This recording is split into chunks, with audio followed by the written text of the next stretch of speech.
NXT UK this Thursday, we have one of the participants in the NXT UK Heritage Cup. It's A-Kid. How you doing? Hello, Kenny. How are you? I'm good. It's very early in the morning, so I'm a bit kind of all over the place, but you're in sunny Spain, so it's good to talk to you. You must be excited about this Thursday. Yeah, definitely. I think the whole brand is going to be amazing. Everything going on is just fascinating. And obviously the Heritage Cup is right there, and it's my goal right now. I mean, how excited is it for you? Because obviously this is a very unique thing. It's going to be British round. It's going to be old school.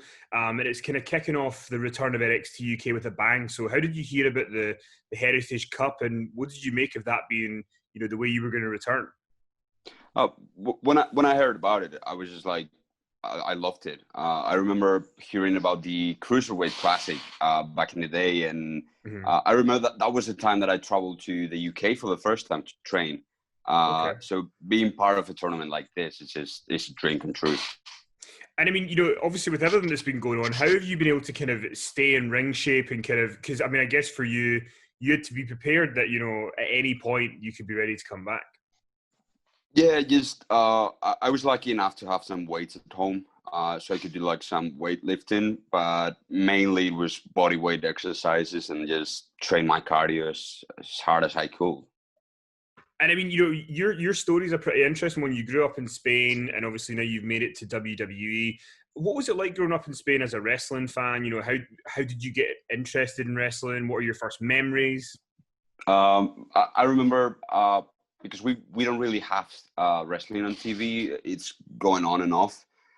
So I remember watching VHS tape of WCW, and I remember Goldberg and Rey Mysterio being the first figures of wrestling for me. And then it came back on TV with, let's say, Batista, John Cena, Rey Mysterio era. And I was just fascinated. So I really wanted to do it. So I joined a class, and that's history. Well, I mean, like it's a pretty ballsy thing to do, because I guess when you're in Spain, the idea that you might one day get to WWE is like a massive thing. What made you think, I'm gonna, take this maybe, small chance and go for it? I mean, to be honest, I never really thought I was gonna be here. I always say it like this: like I didn't want my heart broken. So if I put my sights on WWE, then it was very likely to break my heart, because it was impossible for anyone from Spain to be there. But I always wanted to be the best wrestler I could be. So I suppose that's what led me to be here, and I'm more than happy to be here. So. And you've said in interviews before about how you had the big match with Ricochet in Madrid. And how did that match kind of come about? And I mean, how do you prepare for facing Ricochet in Madrid? I mean, that at that time would have been your biggest match so far. That was, I mean, it's clear that it should be a very difficult situation for me, but it was really easy because I was about to quit wrestling. So I took it as a last chance. I was like, all right, if this goes wrong, then let's just do it. Let's just quit wrestling and focus on math, which I was doing at the moment. But it went great. It went amazing. Everything loved it. Everyone loved it, sorry. And it just made me love wrestling again. So I can say that Ricochet was the one that reignited that fire in me. I mean, whether it's, facing Ricochet, or you had the famous match with Zack Sabre Jr., you had such a buzz about you, and eventually you got to WWE. How did it come around that you got signed with WWE? Was it William Regal scouting you somewhere? How did you eventually get drawn in? I don't really know. It was just, I started having these matches in Spain that got like great reviews, and like everyone was talking about my bookings. Like went higher and higher, and I just got more work. I think it was just a lot of things coming together. I remember we had like a week in the PC in the UK, so that might also help. But yeah, I just got the call and went with it. And when you debuted in NXT UK and it was against Cassius Ohno, you said that he was actually like one of your heroes, pardon the pun, in wrestling. So I mean, what was that like, getting to kind of make your debut against one of your heroes? It's a rare kind of opportunity. It was great. It was again. I'm a huge fan of ROH during that time, and yeah, he was one of the ones I watched growing up. So being able to share the ring with him, not only share the ring but share it in my debut, it just made me more comfortable than I should be. And I mean, with NXT in the US and NXT over in the UK, we know that Shawn Michaels is one of the key people who helps out. Have you met, you know, when before all this stuff happened and you debuted, were you able to get any advice from Shawn? What's it been like working with him? Because again, you know, who knows better than what it's like to be a success in WWE than Shawn Michaels? Yeah, it is a blessing to have him backstage and just watching everything you do. I know he's a very busy person, so I try not to like ask too much. But every time I ask, he has something. He has one of those small details that nobody else sees, and it's just amazing to be able to work with him. And you you just become a better wrestler just to be around him. And you know, not to give you too many compliments at one time, but I mean, your interview in English is great. Your interviews in English are great. How did you kind of get to a point where you could? I mean, you could go out and cut a promo today, and it's absolutely fine, but it's your second language. How did that kind of come? Did that come easily for you? How difficult was that to adapt to? Uh, I've studied English since I was very little, but I think I never really learned how to speak it or like actually get it before I traveled.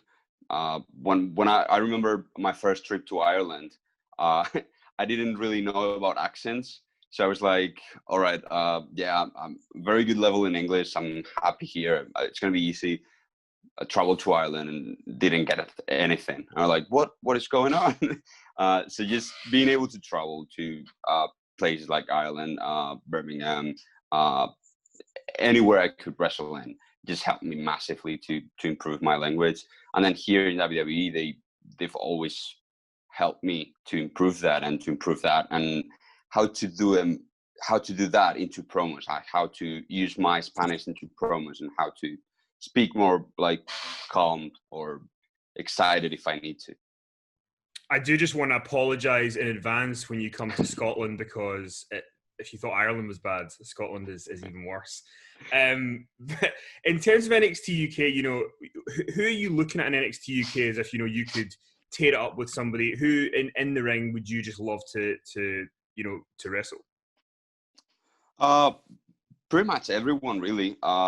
We have a very good roster, and if I had to say someone that I haven't wrestled before, it might be Trent Seven, because one of my first big matches in the UK was against British Strong Style. So he's the one that I haven't wrestled in singles match. So that would be great. And I mean, when you look at kind of your longer term goals in WWE, obviously it's such a great time now because with NXT UK, you could end up in NXT, you could end up in a Royal Rumble, you know, there's all these different things that could happen. Do you have goals that you want to reach? Is there anything that you want to do specifically? I mean, my first goal right now is just to win the Heritage Cup. That's where my focus is. But yeah, definitely everything everything comes will be perfect. Like if I get to go to the States to wrestle for NXT, that would be amazing. If I get to do a Royal Rumble, that would be great too. It's basically a childhood dream. So I'm not a very goal person. I never set up goals for myself. I just try to improve and be better every day. And I guess just my kind of last question for you is that, you know, with you coming from Spain, you're an original, you know, it's not like you've got 12 people from Spain who've already done what you've done. So you're kind of a pioneer. Is that a cool thing for you that, you know, people now, there can be a kid in Spain watching the network and being like, oh, I could do this one day. Like you're giving people hope. Yeah, it is one of the main things for me. Like as I said before, I never thought I will make it to WWE as a Spanish kid. So now that I am here, I'm in a position to tell people, all right, this is possible. You can do it if you work hard enough. So being that person for someone, it's really special. It's something I really take pride of. Well, listen, I want to wish you all the luck in the world with the Heritage Cup. NXT UK returns this Thursday in the WWE Network at 8 p.m. UK time. I'm sure you don't need my luck, but best luck anyway. Thank you very much, Kenny.